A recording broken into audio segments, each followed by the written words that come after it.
Et c'est parti pour Patrimoine thématique. Nous sommes ravis de recevoir Philippe Lozeral. Vous êtes le président de Finzel Group. Bonjour Philippe. Oui, bonjour. Alors aujourd'hui, on va parler SCPI, PER ou encore assurance vie. Ces placements sont un petit peu les piliers de l'épargne en France, mais pourtant, certains particuliers s'y perdent. Alors Philippe, je vous propose de commencer par l'assurance vie. Pouvez-vous nous expliquer simplement l'assurance vie ? Alors l'assurance vie, c'est tout simplement un contrat qui est souscrit entre une personne et une compagnie d'assurance D'accord. pour placer son épargne. C'est rien d'autre qu'un produit d'épargne qui en revanche a des caractéristiques particulièrement attractives. Premier élément, c'est la souplesse. On verse quand on veut, on verse les montants qu'on veut sur un contrat d'assurance vie. On n'est pas obligé de mettre tous les mois 50 On euros. peut verser une somme et on peut décider de verser effectivement de façon régulière des sommes sur son contrat d'assurance vie. Deuxième élément, c'est aussi un contrat dont on peut récupérer, un produit d'épargne, où on peut récupérer son argent quand on le souhaite. On ne récupère pas son argent au décès, on récupère son argent quand on en a besoin sur son contrat d'assurance vie. Mais il y a des frais avant 8 ans, c'est ça ? Il n'y a pas de frais, il y a une fiscalité qui est différente effectivement après 8 ans. D'accord. On est sur une fiscalité normale de flat tax, 30% classique, un petit peu plus maintenant puisque les prélèvements sociaux ont augmenté. Dans les 8 premières années et une fiscalité particulièrement attractive au-delà de la 8e année. D'accord. C'est ensuite un produit d'épargne qui permet de diversifier son risque pour aller chercher de la performance. Vous avez différents véhicules, différents supports dans lesquels vous pouvez investir au travers d'un contrat d'assurance vie.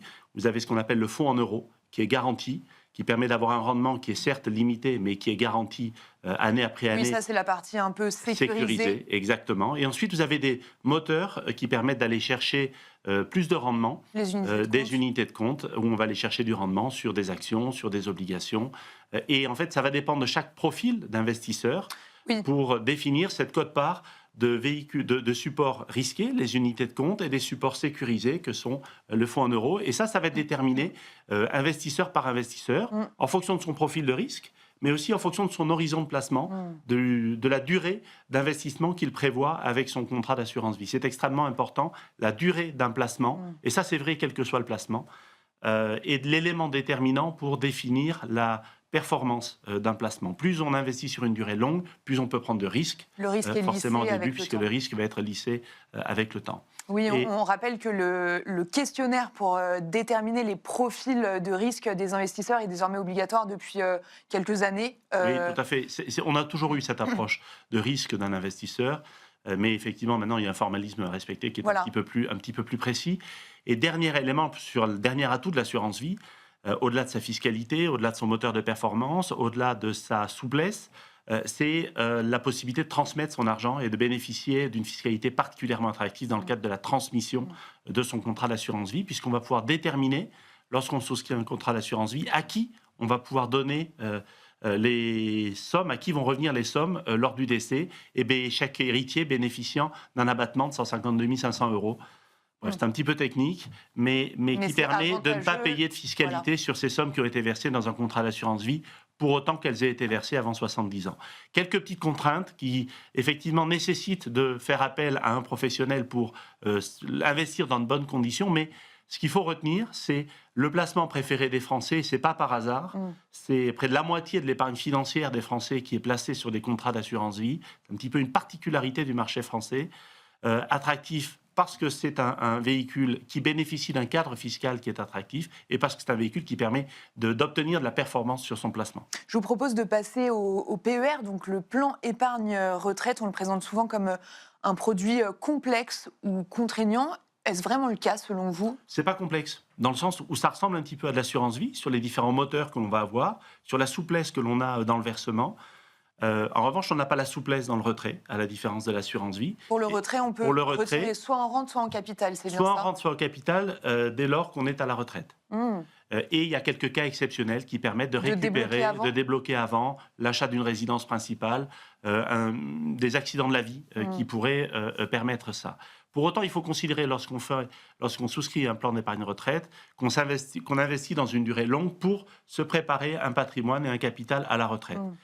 L'intérêt, c'est qu'il y a un levier fiscal là aussi, un levier fiscal qui permet de déduire du montant de ces sommes imposables de l'année, les sommes que l'on a versées sur son plan d'épargne retraite, avec un plafond qui est déterminé, que l'on retrouve sur sa feuille d'imposition chaque année, qui est déterminé. Et c'est là qu'il y a un petit peu de technicité, mais j'ai envie de dire, il ne faut pas se prendre la tête. Il faut regarder sa feuille d'imposition. On voit les montants qu'on peut déduire de ces revenus imposables l'année d'après, et c'est ça qu'on va pouvoir faire. Alors, pour être clair, juste bien comprendre l'effet de levier, on sait tous, lorsqu'on paie des impôts, qu'on a un taux d'imposition sur ces sommes qui sont versées.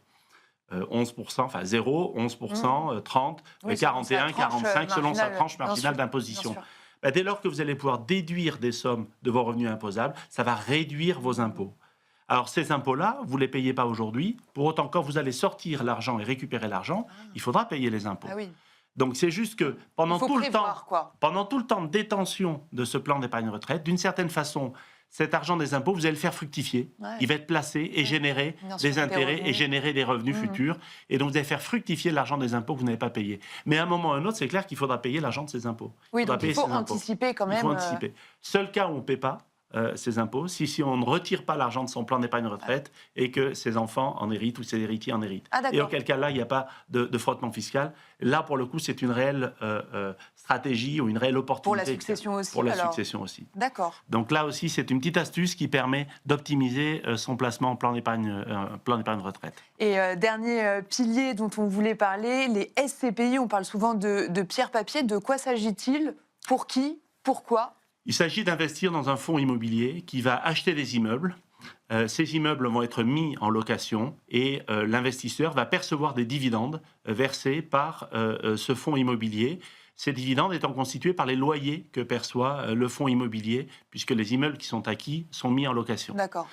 C'est aussi simple que ça, et c'est aussi simple que ça. Et ça permet, l'intérêt pour un investisseur, c'est que ça permet de faire de l'investissement immobilier, de se générer des revenus futurs, et de diversifier considérablement ses actifs. À la différence d'un appartement que vous achèteriez, où vous allez avoir un appartement avec un locataire, là vous allez acheter des parts d'un fonds qui détient plein d'immeubles avec plein de locataires. Donc vous avez une dilution du risque et la possibilité d'aller chercher des poches de rendement, puisque les investissements sur lesquels vous allez agir, qui sont des immeubles souvent tertiaires, au sens large, que ce soit du commerce, que ce soit du bureau, que ce soit des écoles, des crèches, des centres médicaux, un peu de tout, de la logistique, vont servir des meilleurs rendements que si vous êtes sur des baux d'habitation ou sur du logement.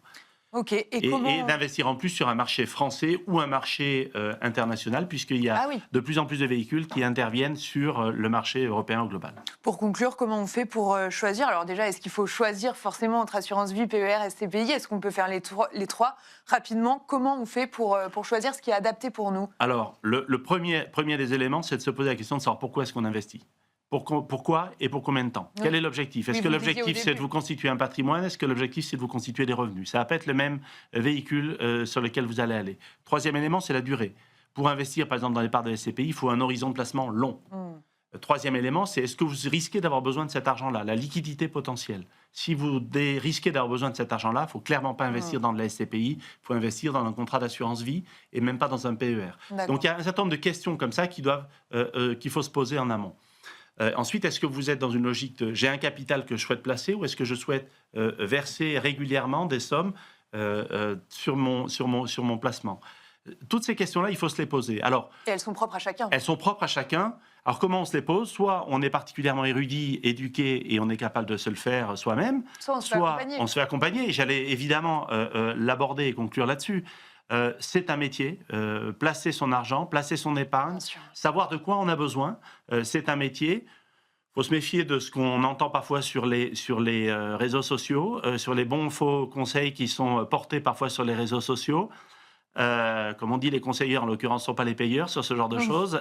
Donc, se méfier et faire appel à quelqu'un dont c'est le métier, qui est un professionnel, quel qu'il soit, pour savoir de quoi on a besoin. Comme on irait voir un médecin pour avoir une ordonnance, j'ai envie de dire c'est un petit peu la même chose lorsqu'il s'agit de préparer sa retraite, de se constituer du patrimoine, faire appel à un professionnel du conseil patrimonial pour pouvoir le faire. Merci beaucoup Philippe Lozeral, vous êtes le président de Finzel Group. Merci d'avoir répondu à toutes ces questions et quant à nous, on se retrouve tout de suite dans Enjeu Patrimoine.